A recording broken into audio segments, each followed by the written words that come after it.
best movie for me of 2020 was Tenet. So I love Christopher Nolan as a director. I think every movie he makes, he has an infatuation with time.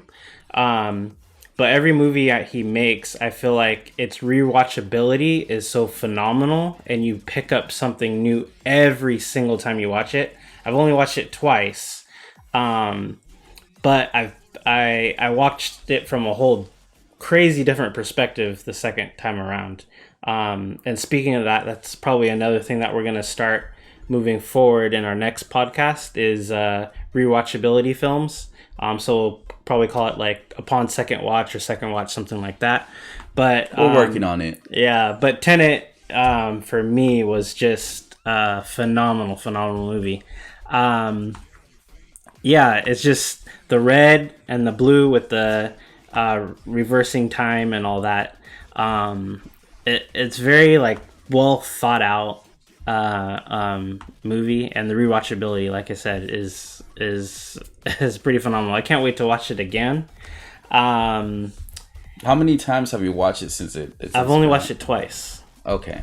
Yeah. And I watched some breakdowns of different theories of how other people think, like heavy spoilers. That guy's YouTube channels is actually really good. So check that one out as well. But yeah, that's my best movie of 2020. Yeah, and I'll go a little bit on my thoughts. Movies that let me down was Tenet, right? And let me explain why, right? I love Christopher Nolan movies. I mean, the first one, and the first one obviously that comes to my mind, Inception. I've watched that so many freaking times. I have it on DVD, like Blu-ray, like I'm like, I want to watch this. Dark Knight, I'm like, I want to watch this. Interstellar, I've watched it so many times. Tenet, I have to watch it just to understand it, you know? And then again, I get it. Once you understand it, you're like, oh, cool, I can pick things here and there. But I remember the day that Matt and I walked out of the movie theaters and we're like, did you like it? Like, did you get it? Like, we were so confused at the part that I was like, what did we just watch? Right? It was a beautiful. It's beautiful. It's a beautiful movie. It's well put together. It's a Christopher Nolan movie. That's not the bad part. The bad part was the story. Like, you had to pay attention 110%. This might be like the future of movies where you're like, timelines are here and there, and as far as like something that you have to be paying attention to like 100% of the time, where you can't even blink because you miss this specific thing happening in the background that actually is supposed to make sense later on.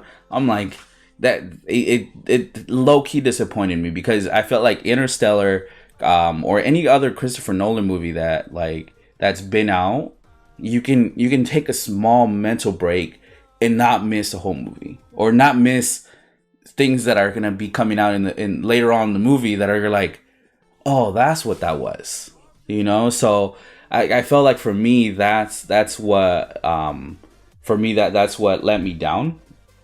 And the second one that I really, before you go to that, okay, go ahead.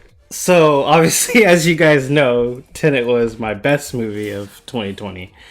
So I had to go to Vegas just to watch this movie because I live in California. Theaters are shut down. Restaurants are shut down. Everything's shut down. Locked in your home.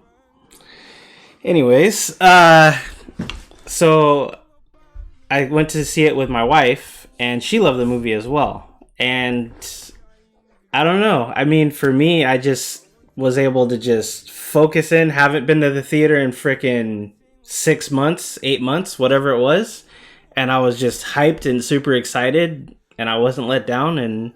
And for me, I just was able to focus and pick things up and follow it. And yeah, can we mention Robert Pattinson?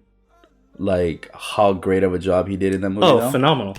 Absolutely. The acting, every actor did a phenomenal job. Every actor in the movie. But like, for me, I think I'm still stuck. And then I've kind of gotten out because Robert Pattinson like even the antagonist. Movies. Yeah, Robert Pattinson's made different movies. But I'm like, I still think Robert Pattinson, Twilight.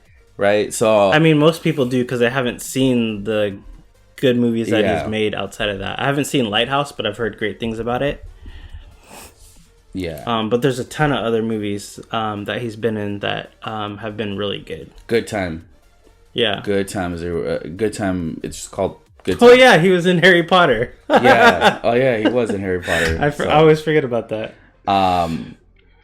So yeah, that's pretty much what I think.